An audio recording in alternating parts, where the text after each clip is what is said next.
Bringing in Republican strategist Aaron Perini and political analyst Rich Rubino. Great to have you both with us here. All right, Aaron, lots of discussion about Governor Ron DeSantis. Does he or doesn't he drop out if he doesn't get that all-important second place? What do you think?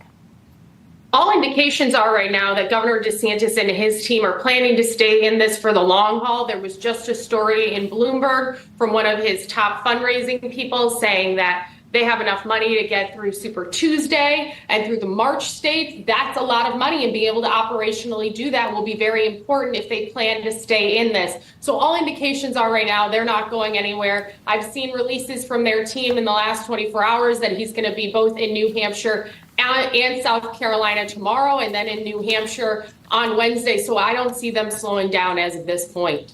Rich, let's get to this here. I want to get your reaction from this statement from Governor DeSantis, who keeps saying that not to believe the polls here. Let's listen.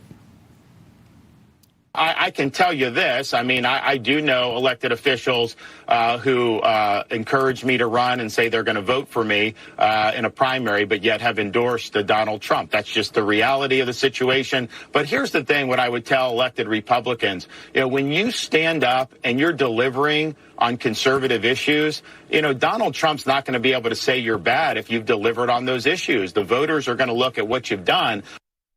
Rich, I would suppose that if a surprise was going to happen, it's Iowa, and people ask, well, why? Why so? Well, because they caucus out there. They're going to have discussions tonight, and it's not so much as you've already made up your mind. You're going to go and you're going to, well, not yank the lever anymore. You're going to press a button.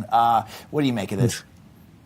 Yeah, and there is certainly, I mean, that's obviously what every candidate says. It's like when they say the only poll that counts is election day. Well, today is actually election day. It actually is caucus day, so today's poll actually does count. But I do concur with a lot of that, and I think that for DeSantis, for him to come in second place, even if it's only by a point or two, that is a victory. He can declare himself the comeback kid the way Bill Clinton did in '92. He can say he can say Nikki Haley had passed us in the polls.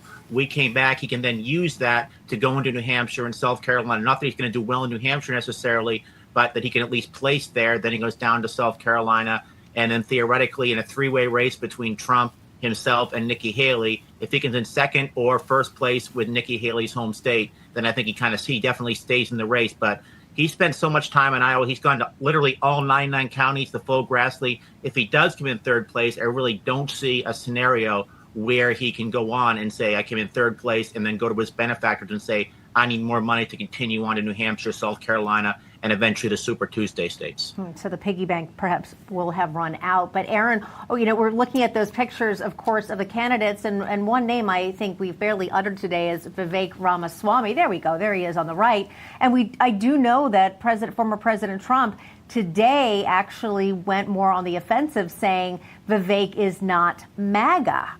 Why do you think he would choose now to come out against Vivek, especially if we're not seeing Vivek moving ahead in any of those polls?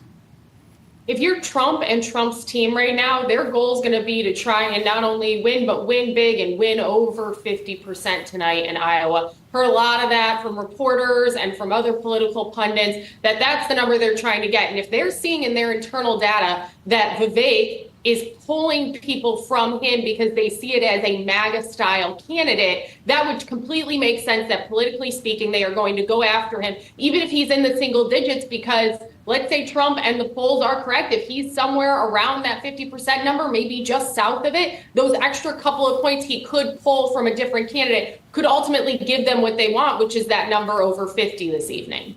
Rich, if we get that number over 50, let's talk about that. Then we go on to New Hampshire, and I know Nikki Haley, she's putting a lot of her eggs in her basket up in New Hampshire here. If Trump gets that 50, above 50% here, does that start to close the door really on any other potential nominee?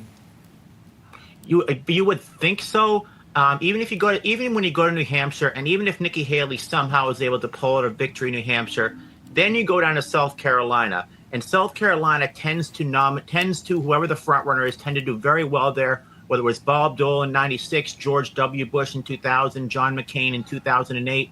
And because it's Nikki Haley's home state, she has to do extremely well there. Tom Harkin participated in the Iowa caucuses from Iowa in 1992. He won 76.4% of the vote in his home state with barely even campaigning. So I think the next day the coverage is going to be if she does not win her home state, or if she barely wins her home state, where does she go from here? Jerry Brown, Marco Rubio, and Elizabeth Warren all lost their home states respectively. Their campaigns was essentially over after that. Well, we will see. 8 o'clock. The caucuses Anything can start. happen, as we've been Erin telling you. Perini, Yeah. Rich Rubino, thank you both for coming on. Thank you. Okay, coming up, unlocking the